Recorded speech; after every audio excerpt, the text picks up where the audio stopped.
provincia de La Suaya, el ingeniero Juan Cristóbal Lloret de UNES. Ingeniero Lloret, bienvenido. La asamblea también con una imagen bastante afectada por la serie de incidentes y hechos que se han dado con los legisladores, varios de ellos, una treintena, enfrenta glosas con el Estado. Se han ventilado también estos casos de corrupción que han concluido, por lo menos en uno de ellos, con la destitución de un asambleísta. Quisiera conocer su punto de vista sobre este tema y particularmente aquello que denuncia y pide que se investigue el ex legislador, o no, todavía legislador que se encuentra en juicio, Egner Recalde, de Izquierda Democrática, que sugiere en sus declaraciones que se investiguen cargos públicos tramitados por legisladores con el Ejecutivo. Le damos la bienvenida. Muchas gracias. Un saludo cordial, estimado Gustavo, para la audiencia, para usted. Y bueno, en realidad esa es una situación que está afrontando al interior de la Asamblea Nacional. Sin embargo, lo estamos afrontando con entereza en el sentido de poder ir analizando cada uno de los casos que se van presentando. En el caso de la asambleísta Bella Jiménez, fuimos nosotros, nuestra bancada de UNES, quien presentó la denuncia formal. Se llevó adelante el debido proceso. En la Comisión de Ética se logró evidenciar, digamos, una serie de comportamientos inusuales, antiéticos. Por lo tanto, hubo un informe favorable para la destitución. Eso pasó al Pleno de la Asamblea Nacional el día de ayer. Fue una sesión larga de de cerca de 12 horas en total, que terminó al final del día con la destitución del asambleísta Bella Jiménez. Esos casos puntuales, que por lo general han venido de la Izquierda Democrática, de Pachacuti, porque las denuncias vienen de ahí, evidentemente tienen que ser analizadas, ventiladas al interior de la Asamblea Nacional, que cumplan el debido proceso, y al final del día, si es que existe mérito, hay que empezar a depurar la Asamblea Nacional. No hay otro camino, estimado Gustavo. Es lamentable que este tipo de situaciones se vuelvan a reeditar. No se olvide que venimos del gobierno de Moreno, que fue el gobierno del reparto, y ojalá no estemos ante un escenario de reparto recargado en este nuevo gobierno. Ojalá que no, por el bien del país. Pero tampoco es correcto ponernos a todos en el mismo saco, es decir, hay asambleístas y asambleístas, y esos casos muy puntuales tienen que ser depurados al interior de la Asamblea Nacional, como es lo que está sucediendo en este momento. Para no dejar esto en el vacío, ¿a qué apuntan las denuncias del legislador de Izquierda Democrática? ¿Hay algún indicio sobre esto que sería tráfico de influencias, el intentar desde la legislatura obtener cargos con el Ejecutivo, condicionando quién sabe qué?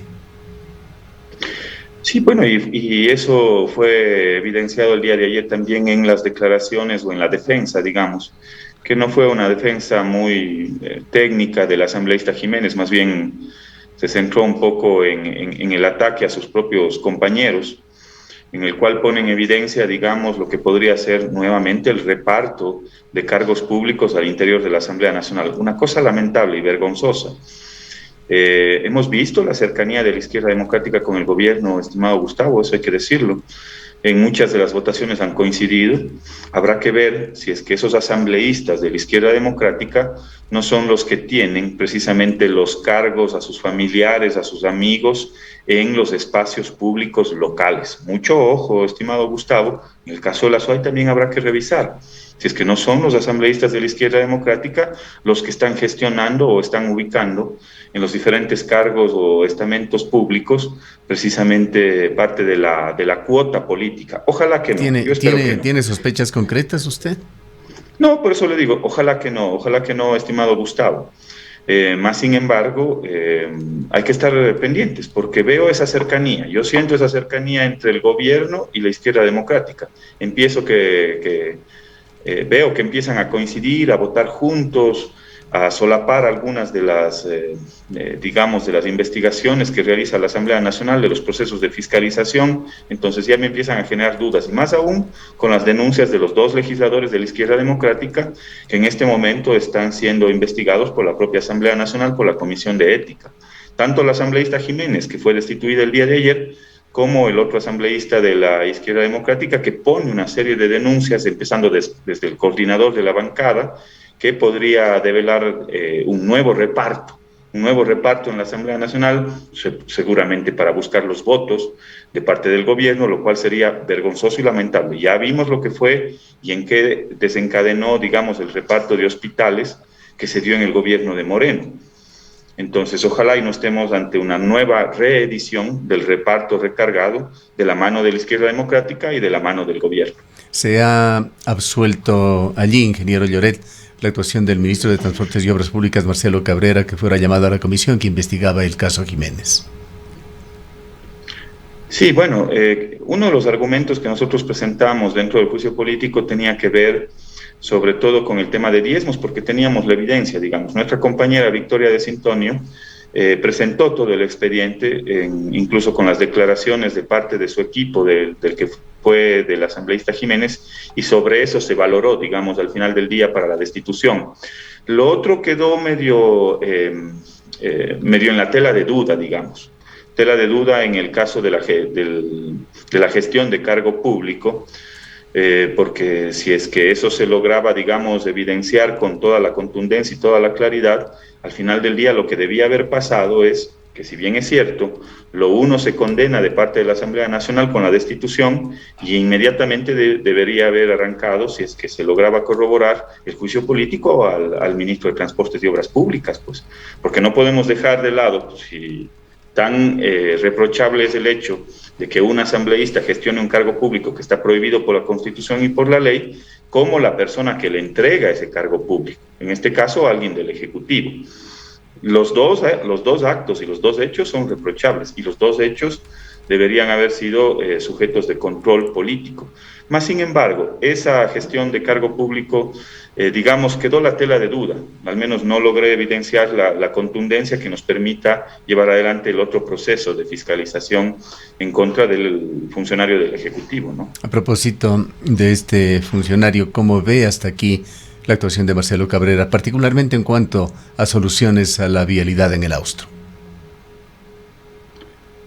Bueno, yo creo que hay una deuda pendiente con el Austro ecuatoriano. Hay una serie de vías de conectividad entre la capital de los Azuayos y las diversas regiones del país que no se logró complementar, no se logró ejecutar ni en el gobierno de Moreno, y ya vamos algunos meses en el gobierno de Lazo y tampoco hay respuesta, sobre todo.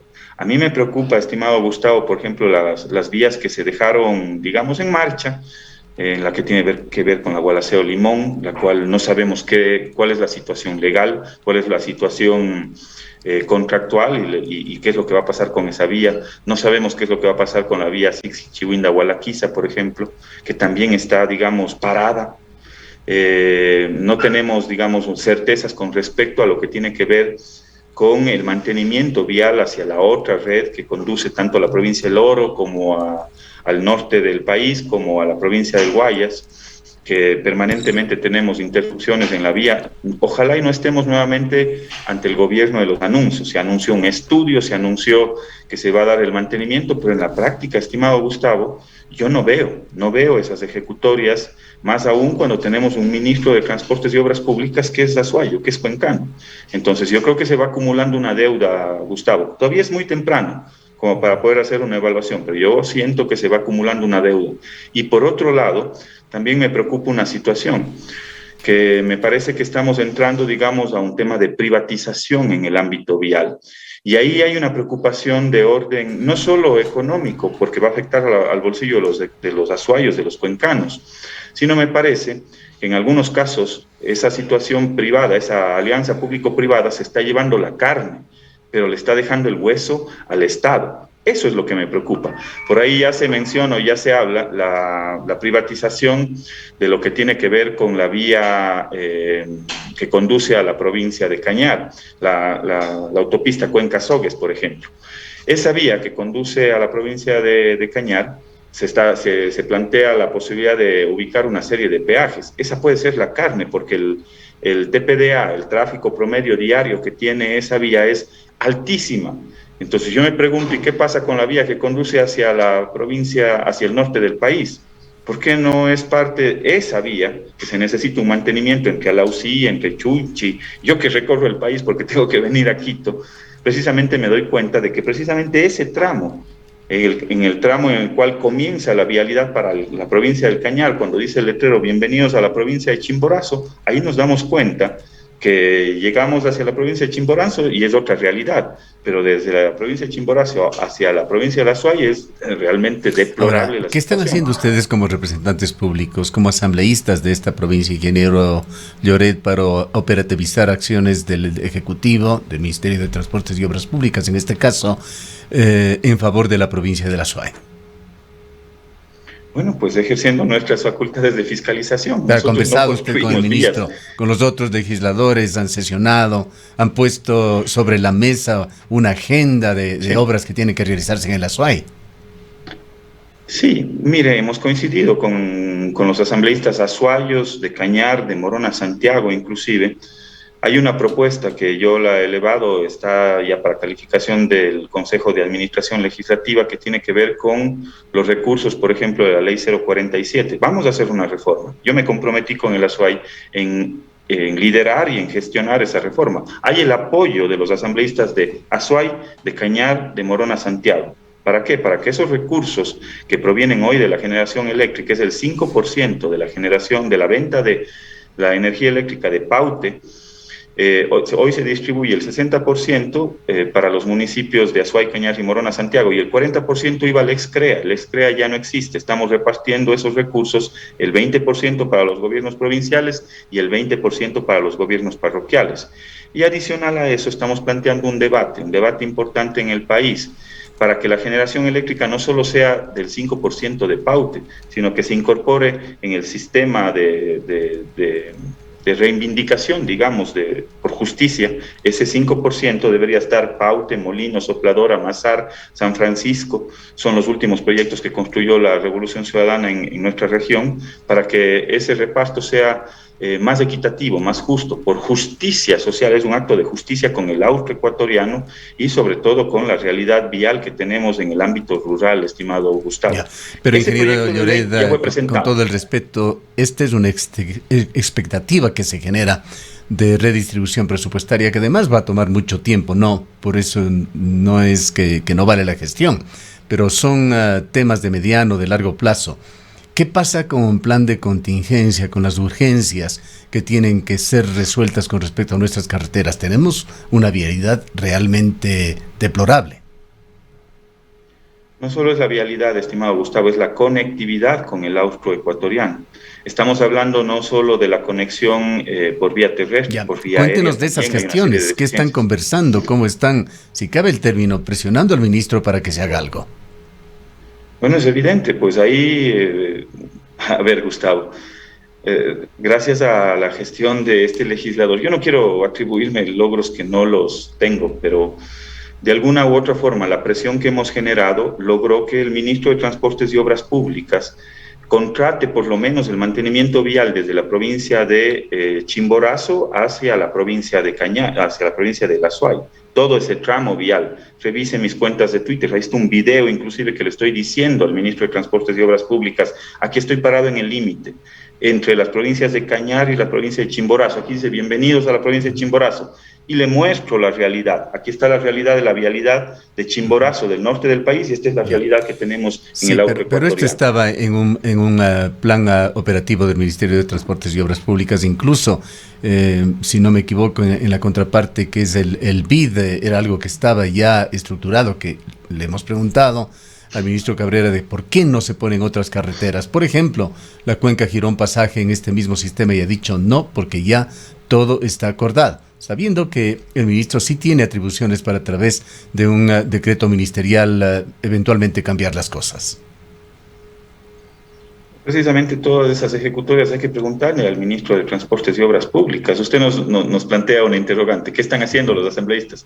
Los asambleístas no hacemos obras, estimado Gustavo. No, yo sé que no lo hacen, pero tienen ustedes que hacer una articulación en favor de la provincia. No les estamos pidiendo, ni creemos que deben traer ustedes cheques o ofrecimientos que muchas veces quedan además en forma demagógica. Pero si no tenemos este puente de los legisladores pues con el Ejecutivo se está perdiendo una importante parte de la acción, además de compromisos que se hacen durante la campaña electoral de trabajar por temas urgentes, críticos de la provincia. Esa ha sido mi respuesta, estimado Gustavo. He presentado un proyecto de ley para redistribución de los recursos que se generan en el austro ecuatoriano con respecto a los temas de electrificación, y me parece que por un acto de justicia la SUAI o la región, no hablemos de la SUAI, contribuye con cerca de o un poco más del 40% al Sistema Nacional Interconectado. Esos recursos tienen que regresar a la SUAI, redistribuirse para temas sobre todo en el ámbito medioambiental y también en el tema de obra pública. A mí me parece que esa reforma es importante. ¿Cuánto tiempo se va a demorar? Yo esperaría, Gustavo, porque es una ley muy cortita, es una ley de 3 artículos, yo esperaría que hasta finales de diciembre podamos dar el informe para segundo debate. Esa es una de mis prioridades, estimado Gustavo, por el ASUAI y por la región. Recordemos, y en el ámbito de la fiscalización, que este tema, la desaparición del CREA y en consecuencia la falta de observación de la ley 049 se lo hizo en el gobierno de Rafael Correa, y lamentablemente es un tema que ha afectado y muy fuertemente a la provincia de la SUAI. Ojalá se corrija este tema, sin perjuicio de que se refiera a lo mismo, retornando al punto con el cual habíamos iniciado este diálogo, las glosas, los diezmos en los cuales están implicados varios legisladores, sin duda empañan la imagen de la Asamblea, ingeniero Lloret. El presidente de la República en un discurso, me parece que fue el día viernes, señaló entre otras cosas, refiriéndose a la legislatura, que allí pasan el tiempo preocupados por las comisiones en la venta de sándwiches en los bares de la Asamblea, antes de analizar diversos pedidos del Ejecutivo. El Ejecutivo dice que hay un bloqueo en la Asamblea. ¿Hay efectivamente este bloqueo a las iniciativas del Ejecutivo? Gracias, Gustavo. Me voy a referir específicamente a este tema. Lo otro, de alguna u otra forma, lo respondimos, pero vamos a estar pendientes. Le tomo la palabra, Gustavo. Efectivamente, ahí hay que hacer causa común por el ASUAI, digamos, en que se pueda mejorar la conectividad en todos los ámbitos. Con respecto a lo otro, si bien es cierto, hay una tensión, digamos, que se ha generado entre el Ejecutivo y el Legislativo, pero yo creo que hay que hacer un análisis mucho más frío de lo que está sucediendo realmente. Yo no sé cuál es la estrategia política que tiene el gobierno nacional detrás de cada una de las acciones que realiza. Yo lo que he podido es observar durante estos últimos meses, digamos, una serie de errores que va cometiendo el gobierno nacional. Yo le digo, en el fondo, no sé si estaban preparados para gobernar, estimado Gustavo. ¿Por qué le digo esto? Porque hay una serie de errores que se van cometiendo por parte del Ejecutivo y tratan de endilgar esa responsabilidad a la Asamblea Nacional cuando no la tiene la Asamblea Nacional. Le pongo algunos ejemplos. Cuando él remite el presupuesto general del Estado, ¿qué es lo lógico? Lo primero que se debería haber aprobado es el Plan Nacional de Desarrollo, porque es una cadena, estimado Gustavo. Tenemos la Agenda 2030, que es una agenda planetaria global del cual el Ecuador es signatario. Luego tenemos el Plan Nacional de Desarrollo, que es la siguiente escala de planificación, y luego tenemos el presupuesto. El presupuesto es un instrumento poderosísimo, de nada más y nada menos que 32.000 millones de dólares para cumplir con la agenda, con el Plan Nacional de Desarrollo, y esto a su vez se alinea con los objetivos de desarrollo. Aquí el gobierno trata de poner la carreta delante de los bueyes. Quiere primero aprobar el presupuesto sin enviarnos el Plan Nacional de Desarrollo. ¿Hay un error del Ejecutivo? ¿Un claro desconocimiento? Sí, por supuesto. Pero ese error lo trasladan supuestamente a la Asamblea y dicen que es bloqueo. No, no es bloqueo. Ahí el presidente Lasso se equivoca. No ha hecho correctamente lo que tiene que ver con una planificación, que es la visión que tiene el gobierno nacional. No veo esa visión. Le pongo otro ejemplo, estimado legislador, Gustavo, solamente en la cronología, el plan de desarrollo entendemos que ya lo envió el Ejecutivo. Pero por supuesto, Gustavo, pero lo hace después, pues. Primero nos remite, 15 días antes nos remite el presupuesto general del Estado. Le señalamos que este plan, el presupuesto general del Estado, tiene que alinearse con una política de desarrollo para poder ver si es que los indicadores se cumplen, los indicadores de pobreza, los indicadores de desigualdad o de equidad social se van cumpliendo o alineando con el Plan Nacional de Desarrollo. Pero una vez, digamos, que subsanada esa deficiencia, ¿por qué la Asamblea no considera ese presupuesto reformado por parte de Guillermo Lasso?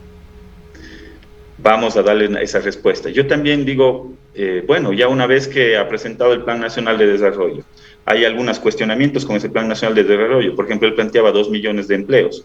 Pero resulta que cuando ve los indicadores del Plan Nacional de Desarrollo, el incremento de las personas con seguridad social no llega ni siquiera a un punto porcentual. Ahí no están 2 millones de empleos. Entonces ahí me pregunto qué tipo de empleo está buscando el presidente Lasso. Pero bueno, más allá de esos cuestionamientos, nos remite nuevamente el presupuesto general del Estado con las observaciones que hizo la Asamblea Nacional. Hay una reducción de 400 millones de dólares en el ámbito de la educación, que para nosotros es línea roja.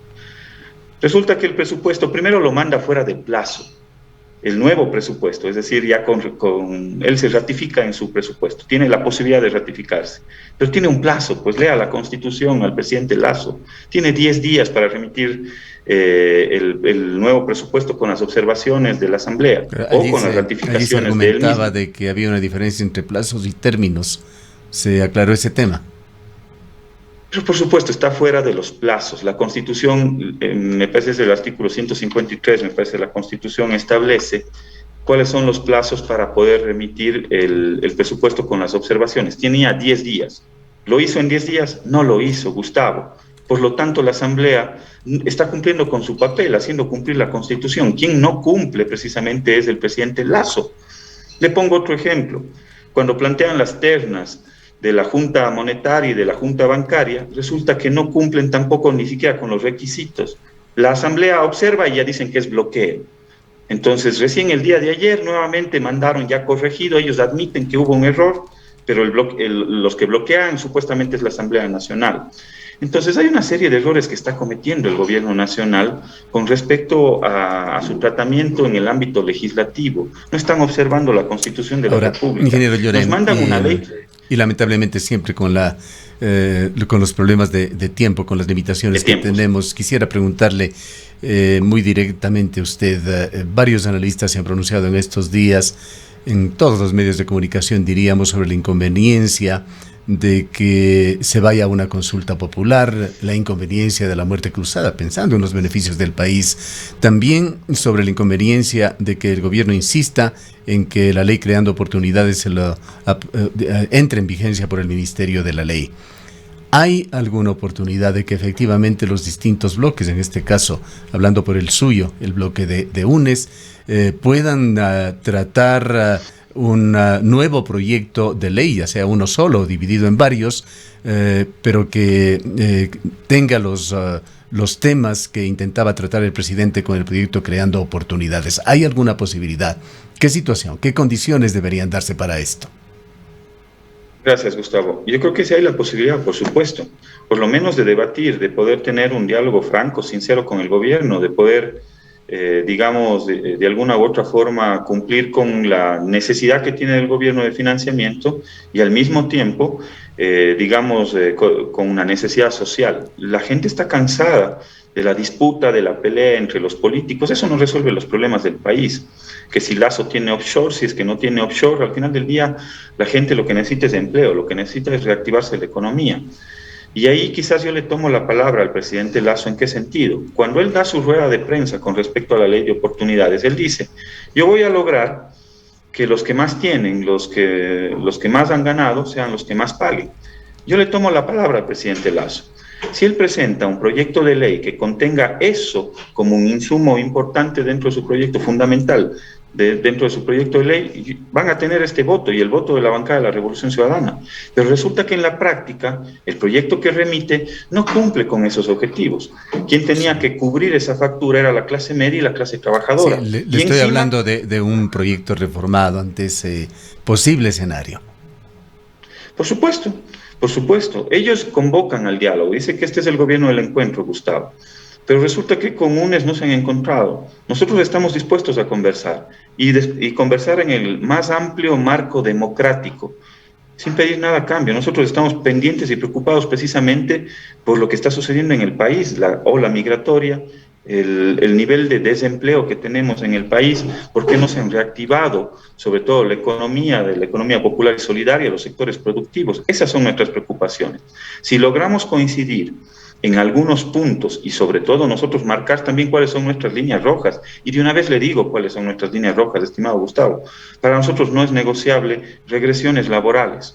Para nosotros no es negociable regresiones en el ámbito económico o en el ámbito social. Cuando nos plantean reducir 400 millones de dólares a la educación, para nosotros esa es una línea roja, porque para nosotros nuestro objetivo de desarrollo está enmarcado en la economía del conocimiento.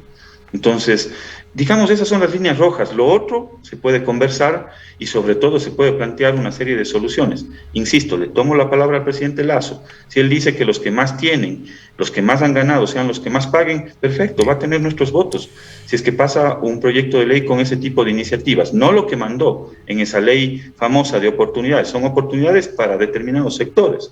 No son las oportunidades para la clase trabajadora, para la clase media, Gracias, para las grandes ingeniero mayorías de Lloret. los Lamentablemente ecuatorianos. el tiempo se nos ha agotado. Gracias a usted, Gustavo. Un saludo muy cordial y por supuesto, para la directa audiencia. Declaraciones del ingeniero Juan Cristóbal Lloret, uno de los legisladores de la provincia de La Suay. Son las 9:07 minutos.